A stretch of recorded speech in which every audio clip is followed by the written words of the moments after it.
Hello friends, అందరికీ నమస్కారం అండి. Welcome to my channel. Friends, ఈ వీడియోలో మన యొక్క ఆంధ్రప్రదేశ్ రాష్ట్ర వ్యాప్తంగా ఉన్నటువంటి ప్రజలందరికీ కూడా ఊహించని 3 శుభవార్తలు అయితే వచ్చాయండి. మన యొక్క రాష్ట్ర ముఖ్యమంత్రి నారా చంద్రబాబు నాయుడు గారు ఈ యొక్క 3 శుభవార్తలను అయితే ప్రకటించారు. మనకు ఆగస్టు 15వ తారీఖున మొత్తంగా 3 పథకాలు అయితే అమలు చేయబోతున్నారండి. ఈ యొక్క 3 పథకాలకు సంబంధించిన డేట్స్ కూడా అయితే అనౌన్స్ చేశారు. సో వీడియోలోకి వెళ్ళి కంప్లీట్ ఇన్ఫర్మేషన్ అయితే తెలుసుకుందాం. ఆగస్టు 15వ తారీఖున అమలు కాబోయే పథకాలు ఏంటి, అలాగే ఈ యొక్క పథకాలతో పాటు మన యొక్క రాష్ట్ర వ్యాప్తంగా మనకు 15 తేదీ లోపల ఏమన్నా పథకాలు ఉన్నాయో కూడా క్లారిటీగా అయితే ఎక్స్ప్లెయిన్ చేస్తాను. వీడియోని స్కిప్ చేయకుండా కంప్లీట్గా చూడండి. ఫ్రెండ్స్, గవర్నమెంట్ నుంచి ఏ చిన్న అప్డేట్ అయినా సరే వచ్చిన వెంటనే మిస్ అవ్వకుండా తెలుసుకోవాలి అంటే మన ఛానల్ని మీరు సబ్స్క్రైబ్ చేసుకోండి. ఈ వీడియోని మాత్రం ఖచ్చితంగా లైక్ చేసి మీ యొక్క ఫ్రెండ్స్ అండ్ ఫ్యామిలీకి షేర్ చేయండి. ఇక లేట్ చేయకుండా టాపిక్ని స్టార్ట్ చేద్దాం. ఫ్రెండ్స్, ఆంధ్రప్రదేశ్ రాష్ట్ర వ్యాప్తంగా కొత్తగా ఏర్పాటైనటువంటి కూటమి ప్రభుత్వం సూపర్ 6 హామీలను అయితే మనకు ఎన్నికల ప్రచారంలో భాగంగా ఇవ్వడం జరిగిందనమాట. అయితే ఇప్పుడు ఈ యొక్క సూపర్ 6 స్కీమ్స్లో అమలు చేసేదానికి మన యొక్క ఏపీ రాష్ట్ర ప్రభుత్వం ప్రణాళికలు సిద్ధం చేస్తూ 1 by 1 ఒక్కొక్క స్కీమ్ని అయితే మనకు అమలు చేసేందుకు రాష్ట్ర ప్రభుత్వం అయితే కసరత్తులు పూర్తి చేసింది. అందులో భాగంగానే ఆంధ్రప్రదేశ్ రాష్ట్ర వ్యాప్తంగా ఉన్నటువంటి ఈ యొక్క ప్రజలందరికీ కూడా ఒక 3 పథకాలని ఆగస్టు 15వ తారీఖున అయితే మనకు ప్రారంభించబోతున్నారండి. వాటిలో మనకు మొట్టమొదటి చూసుకున్నట్లయితే సో మనకు ఈ విధంగా ఒక అప్డేట్ అయితే వచ్చింది. దాని ప్రకారం మనం చూసుకుంటే కూటమి ప్రభుత్వం అధికారంలోకి వచ్చిన తర్వాత ఎన్నికలలో ఇచ్చినటువంటి హామీలను అమలు చేసే దిశగా అడుగులు వేస్తుంది. సూపర్ 6 హామీల అమలుకు సంబంధించి చంద్రబాబు ప్రభుత్వం కసరత్తులు ప్రారంభించింది. ఆంధ్రప్రదేశ్ ప్రభుత్వం ఆగస్టు 15వ తారీఖున 3 కొత్త పథకాలను ప్రారంభించినట్లు ప్రకటించింది. మొదటి పథకం వచ్చేసి మహిళలకు ఉచిత బస్సు ప్రయాణం. ఈ యొక్క మహిళలకు ఉచిత బస్సు ప్రయాణం కింద ఆగస్టు 15వ తారీఖు నుంచి రాష్ట్ర వ్యాప్తంగా అయితే అందరు మహిళలకు కూడా ఈ యొక్క ఫ్రీ బస్సు అయితే మనకు ఉంటుందన్నమాట. సో ఫ్రీ బస్సును మనకు ఎలా వర్తిస్తుందంటే, మీకు కేవలం ఆధార్ కార్డు ఉంటే చాలు. ఆధార్ కార్డులో అడ్రస్ మాత్రం ఖచ్చితంగా ఆంధ్రప్రదేశ్ రాష్ట్రానికి సంబంధించిన అడ్రస్ అయి ఉండాలి. బాగా గుర్తుపెట్టుకోండి. మీకు సంబంధించినటువంటి ఆధార్ కార్డులో పక్క స్టేట్కి సంబంధించినటువంటి అడ్రస్ ఉంటే మీకు ఈ యొక్క స్కీమ్ అయితే వర్తించదు. కానీ ఆధార్ కార్డులో అడ్రస్ మాత్రం ఖచ్చితంగా మన ఆంధ్రప్రదేశ్కి సంబంధించింది ఉంటే చాలు, మీకు ఆటోమేటిక్గా ఈ యొక్క ఫ్రీ బస్ అయితే వర్తిస్తుంది.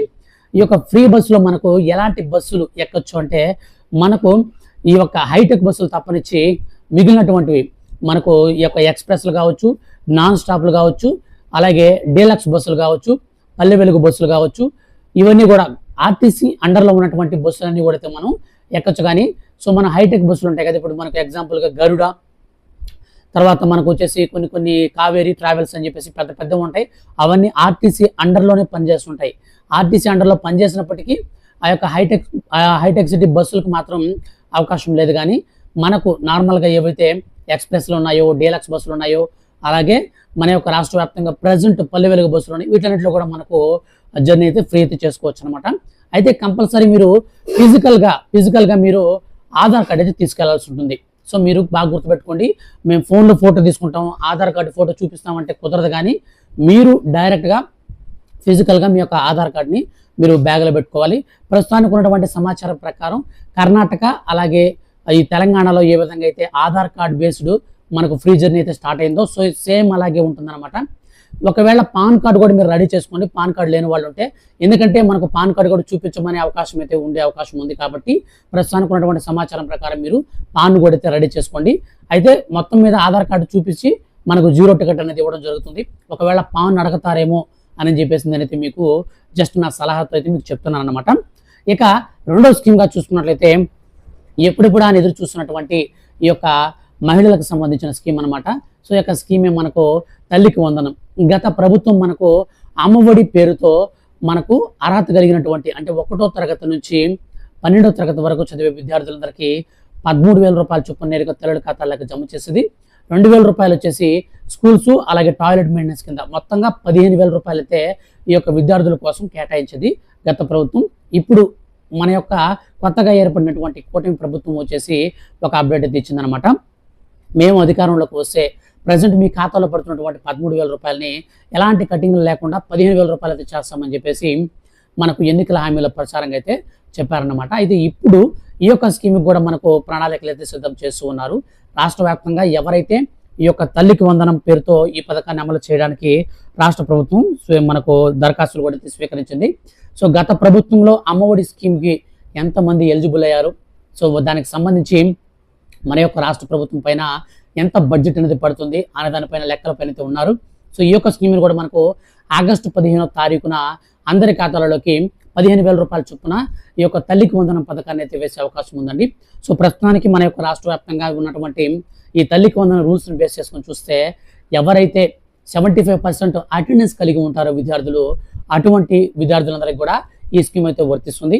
అలాగే మన యొక్క రాష్ట్ర వ్యాప్తంగా ఉన్నటువంటి ఈ యొక్క స్కీమ్కి ఎలిజిబుల్ కావాలనుకుంటే స్టూడెంట్ ఆధార్ కార్డు అడ్రస్సు, అలాగే సంరక్షకులు లేదా తల్లి యొక్క ఆధార్ కార్డు అడ్రస్సు, 2 అడ్రస్లు మాత్రం ఖచ్చితంగా ఒక ప్రాంతానికి సంబంధించినవి ఉండాలి. సో పిల్లలు గవర్నమెంట్ స్కూల్స్లోనే చదువుకోవచ్చు, ప్రైవేట్ స్కూల్స్లోనే చదువుకోవచ్చు, కానీ కంపల్సరీ మాత్రం వాళ్ళ యొక్క ఆధార్ కార్డులు మాత్రం ఖచ్చితంగా ఒక అడ్రస్కి సంబంధించినవి ఉండాలి. కొంతమందికి ఎలా ఉంటాయంటే సంరక్షకులకు సంబంధించి వేరే ప్రాంతంలో ఉంటుంది ఆధారు, అలాగే ఈ యొక్క స్టూడెంట్కి సంబంధించి ఒక ప్రాంతంలో అయితే ఉంటుంది. సో ఎలాగైతే ఉండకూడదండి, మీకు ఆధార్ కార్డు మాత్రం ఒకే విధంగా ఉండాలి. 300 యూనిట్ల కంటే కరెంటు బిల్ అనేది ఎక్కువ రాకూడదు అనమాట. 300 యూనిట్ల కంటే కరెంటు బిల్ దాటితే మీరు ఈ స్కీమ్కి అయితే ఇనెలిజిబుల్ అవుతారనమాట. అలాగే ప్రభుత్వ ఉద్యోగులు మనకు ఈ యొక్క పథకానికైతే అనర్హులు అనమాట. ఇక మన యొక్క రాష్ట్ర వ్యాప్తంగా ఇన్కమ్ ట్యాక్స్ పే చేసే వాళ్ళు కూడా ఈ యొక్క తల్లికి వందనం స్కీమ్కి అయితే అనర్హులు అవుతారు. అలాగే ప్రభుత్వ ఉద్యోగులకు వచ్చేసి ఒక చిన్న వెసులుబాటు అయితే ఇచ్చిందండి మన యొక్క రాష్ట్ర ప్రభుత్వం. అదేంటంటే మనకు ఈ యొక్క పారిశుద్ధ కార్మికులు ఎవరైతే ఉంటారో, సో మున్సిపాలిటీ వర్కర్స్ అనమాట, సో అటువంటి వారికి మాత్రం వెసులుబాటు అయితే ఇచ్చారు. మనకు వీళ్ళకైతే పథకం వస్తుంది అనమాట. 4 చక్రాల వాహనాలు కలిగిన వాళ్ళకి కూడా ఈ యొక్క పథకానికి అందించి అయితే వాళ్ళకి అనర్హత అయితే ఇచ్చారనమాట. అయితే 4 చక్రాల వాహనాల్లో వచ్చేసి కొంతమందికి వెసులుబాటు కల్పించారు. ఎవరైతే ట్యాక్సీలు నడుపుకుంటారో వాళ్ళకి, అలాగే ట్యాక్సీలతో పాటుగా మన యొక్క రాష్ట్ర వ్యాప్తంగా ట్రాక్టర్లు, ఆటోలు ఇట్లాంటివి ఉంటే నో ప్రాబ్లం అనమాట. సో ట్రాక్టర్లు కానీ ట్యాక్సీలు కానీ ఉంటే నో ప్రాబ్లం, వాళ్ళందరికీ కూడా పథకం అయితే వస్తుంది. ఇక మనకు ఈ యొక్క తల్లికి వందన పథకానికి సంబంధించి చూసుకుంటే మన యొక్క రాష్ట్ర వ్యాప్తంగా నెలసరి ఆదాయం గ్రామీణ ప్రాంతాలలో అయితే 12,000 రూపాయలు, అలాగే మనకు పట్టణ ప్రాంతాల్లో అయితే 14,000 రూపాయలకి అయితే మనకు పెంచడం జరిగిందనమాట. గత ప్రభుత్వం వచ్చేసి గ్రామీణ ప్రాంతాల్లో 10,000 రూపాయలతో ఉంది, ఇప్పుడు పట్టణాల్లో వచ్చేసి 12,000, దాన్ని మనకు ఒక 2,000 రూపాయలు అయితే ఎక్స్ట్రాగా పెంచారు. ఇక భూమి విషయానికి వస్తే 10 ఎకరాల లోపు మెట్ట మాగాణి 2 కలిపి అయితే ఉండొచ్చు అనమాట. 10 ఎకరాలు దాటిన వారికి ఈ స్కీమ్ అయితే వర్తించదు. మస్ట్ అండ్ షుడ్ బి కంపల్సరీగా రేషన్ కార్డు కలిగిన వారికి మాత్రమే ఈ యొక్క తల్లికి వందనం పథకానికి సంబంధించిన డబ్బులు అయితే వస్తాయి. తల్లి పేరు మీద కానీ సంరక్షకుల పేరు మీద కానీ ఖచ్చితంగా రేషన్ కార్డు అయితే ఉండాలి. రేషన్ కార్డు లేకపోతే 100% మీకైతే ఖచ్చితంగా ఈ యొక్క పథకంకి సంబంధించిన డబ్బులు అయితే రావన్నమాట. ఇక లాస్ట్ అండ్ ఫైనల్గా మన యొక్క రాష్ట్ర వ్యాప్తంగా ఆగస్టు 15వ తారీఖున అమలు కాబోయేటువంటి మరొక స్కీమ్ వచ్చేసి అన్నా క్యాంటీన్లు అండి. ఈ యొక్క అన్నా క్యాంటీన్లను సంబంధించి మనం చూసుకుంటే ఈ పథకం యొక్క ప్రధాన లక్ష్యం తక్కువ ధరలకు ఆహారాన్ని అందించడం అనమాట. ఇది చాలా మందికి మన యొక్క రాష్ట్ర వ్యాప్తంగా ఉపశమనం అయితే కలిగిస్తుందని అధికార వర్గం పార్టీలు అయితే మనకు చెప్తున్నాయన్నమాట. ఆగస్టు 15 లేదా అంతకుముందు 100 క్యాంటీన్లు అయితే ప్రారంభించాలని ప్రభుత్వం ప్రకటించింది. ఈ క్యాంటీన్ల ద్వారా పేద కుటుంబాలకు చౌక ధరలకే ఆహారం అందించడం వల్ల ఖరీదైన ఆహారం సమస్యల నుంచి ఉపశమనం లభిస్తుంది. సో ఈ విధంగా అయితే మనకు అప్డేట్ ఇచ్చారనమాట. సో మొత్తంగా మనకు ఈ యొక్క ఫ్రీ బస్కి సంబంధించి చూసుకుంటే 250 కోట్ల రూపాయల ఖర్చు అయితే మనకు అవుతుందన్నమాట. సో దాదాపు ఒక మంత్కి మన యొక్క రాష్ట్రం పైన బడ్జెట్ అనేది 250 కోట్ల రూపాయలు అయితే వాళ్ళకి అమౌంట్ అయితే పడుతుందన్నమాట. అయితే ఈ యొక్క ఖర్చులంతా కూడా అయితే మేము రెడీ చేసేసుకున్నాము. సో దీన్ని బట్టి మేము ఈ పథకాలన్నింటినీ కూడా అమలు చేస్తామని చెప్పేసి ఆల్రెడీ మన యొక్క రాష్ట్ర వ్యాప్తంగా కూడా ప్రకటించడం జరిగింది. ఇక వాలంటీర్ల గురించి చాలా మంది కామెంట్స్ రూపంలో అడుగుతున్నారండి. సో బ్రదర్, మాకు వాలంటీర్కి సంబంధించి ఏదైనా ఉంటే అప్డేట్ ఉంటే చెప్పండి అని చెప్పేసి. సో వాలంటీర్లకు సంబంధించి రీసెంట్లీ మనకు పొంగూరు నారాయణ గారు మంత్రులు ఉన్నారు కదా, సో ఆయన దగ్గరికి కొంతమంది వాలంటీర్లు అయితే నెల్లూరు జిల్లాకు సంబంధించినటువంటి వాలంటీర్లు వెళ్ళడం జరిగింది. సో అప్పుడు ఆయన వచ్చేసి ఏం చెప్పారంటే, మేము వాలంటీర్ని అయితే తొలగించడం కానీ అలాంటివి అయితే చేయం, కానీ ఎవరైతే ప్రజెంట్ రాజీనామా చేశారో వాళ్ళనైతే తిరిగి తీసుకోమని చెప్పి ఖరాఖండిగా తేల్చేశారు. సో బాగా గుర్తుపెట్టుకోండి, మీరు రాజీనామా చేస్తుంటే ఇక మీకు జాబ్ లేనట్టే. ఒకవేళ మీరు రాజీనామా చేయకుండా మీరు కంటిన్యూ అవుతుంటే మీ క్వాలిఫికేషన్ అయితే చెక్ చేస్తారనమాట. సో మీ క్వాలిఫికేషన్ అనేది చెక్ చేసి మీరు డిగ్రీ పర్సన్ గానైతే 100% మీకు జాబ్ అయితే ఉంటుంది. మీకు డిగ్రీ కనుక లేకపోతే ఖచ్చితంగా మిమ్మల్ని జాబ్లోంచి తీసేస్తారనమాట.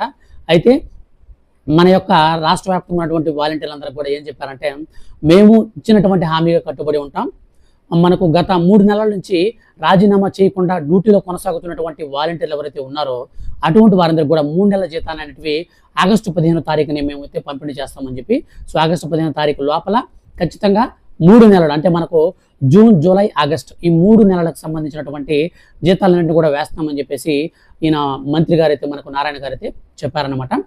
సో మొత్తం మీద మనం చూసుకున్నట్లయితే కొత్తగా ఈ యొక్క వాలంటీర్లందరూ కూడా రిక్రూట్మెంట్ తీసుకోవడానికి మనకు ఈ యొక్క ఆగస్టు 15వ తారీఖునైతే మనకు తర్వాత అయితే మనకైతే పూర్తి ఇన్ఫర్మేషన్ అయితే వస్తుంది. ప్రస్తుతానికి ఉన్నటువంటి అప్డేట్ ప్రకారం చూస్తే రాజీనామా చేసిన వాళ్ళకి ఇంకా జాబ్ లేదు. ఇన్ కేస్ డిగ్రీ వాళ్ళు ఎవరైనా కనుక ప్రజెంట్ డ్యూటీలో కొనసాగుతుంటే వాళ్ళ యొక్క క్వాలిఫికేషన్ని, వాళ్ళ యొక్క వెరిఫికేషన్ అంతా చెక్ చేసి సో వాళ్ళకైతే జాబ్ అయితే ఉండిస్తారనమాట. సో ఈ విధంగా మనకు జీతాన్ని కూడా అయితే పెంచి ఆగస్టు 15వ తారీఖు అయితే మనకు దీనికి సంబంధించిన పూర్తి ఇన్ఫర్మేషన్ అయితే వస్తుంది. సో తర్వాత వచ్చేసి మనకు ఈ యొక్క పెంచినటువంటి జీతాన్ని మనకు ఆగస్టు తర్వాత పై నెల అంటే వచ్చే నెల మనకు సెప్టెంబర్లో కానీ లేదంటే అక్టోబర్లో కానీ 10,000 రూపాయల వరకు జీతాన్ని అయితే పెంచి వీళ్ళకి సంబంధించినటువంటి విధి విధానాలు ఖరారు చేసి వీళ్ళు చేయవలసినటువంటి బాధ్యతలు, ఈ యొక్క పనులన్నింటినీ కూడా వాళ్ళకి అప్పగించడం అయితే జరుగుతుందని చెప్పేసి నిన్నటి రోజున మన యొక్క రాష్ట్ర మంత్రి అయినటువంటి పొంగూరు నారాయణ గారు అయితే మనకు ప్రకటించడం జరిగిందనమాట. సో ఆయన చెప్పినటువంటి విషయం ప్రకారం అయితే మనకు ఉన్నటువంటి అప్డేట్ ఇది. మొత్తంగా మన యొక్క రాష్ట్ర వ్యాప్తంగా మనకు ఈ యొక్క ఆగస్టు 15వ తారీఖున 3 మెయిన్ పథకాలు అయితే అమలు కాబోతున్నాయి. ఇక 4వదిగా వచ్చేసి వాలంటీర్లకు సంబంధించినటువంటి ఆ యొక్క వాలంటీర్లని సంబంధించినటువంటి శాలరీ పడేటువంటి ఆ యొక్క కార్యక్రమం అయితే ఉంటుంది. సో మొత్తంగా మన యొక్క రాష్ట్ర వ్యాప్తంగా ఉన్నటువంటి ప్రస్తుతం అప్డేట్స్ అయితే ఇవే. ఈ వీడియో కనుక మీకు నచ్చితే లైక్ చేసి ఇలాంటి మరిన్ని లేటెస్ట్ అండ్ జెన్యూన్ అప్డేట్స్ కోసం మన ఛానల్ని మీరు సబ్స్క్రైబ్ చేసుకుని దయచేసి ఈ వీడియోని మీ యొక్క ఫ్రెండ్స్ అండ్ ఫ్యామిలీస్లో వాలంటీర్లు ఉన్నా, స్టూడెంట్స్ ఉన్నా, అలాగే మీ యొక్క ఫ్రెండ్స్ అండ్ ఫ్యామిలీస్లో మహిళలు ఉన్నా సరే దయచేసి వాళ్ళందరూ కూడా ఈ వీడియోని షేర్ చేయండి. ఈ వీడియో షేర్ చేస్తే వాళ్ళకు కూడా ఇన్ఫర్మేషన్ అయితే ఉంటుందన్నమాట. సో చాలామంది చాలా రకాలుగా చెప్తున్నారు, ప్రజెంట్ ఉన్నటువంటి వాలంటీర్లు అందరూ కూడా తీసేస్తారు, డిగ్రీతో సంబంధం లేదు, అసలు అందరినీ తీసేస్తారు, వాలంటీర్ వ్యవస్థ రద్దు చేస్తారని చెప్పేసి ప్రచారాలు అయితే చేస్తున్నారండి. సో దయచేసి ఈ వీడియోని వాళ్ళందరూ కూడా షేర్ చేసి మీరైతే తెలియచేయండి.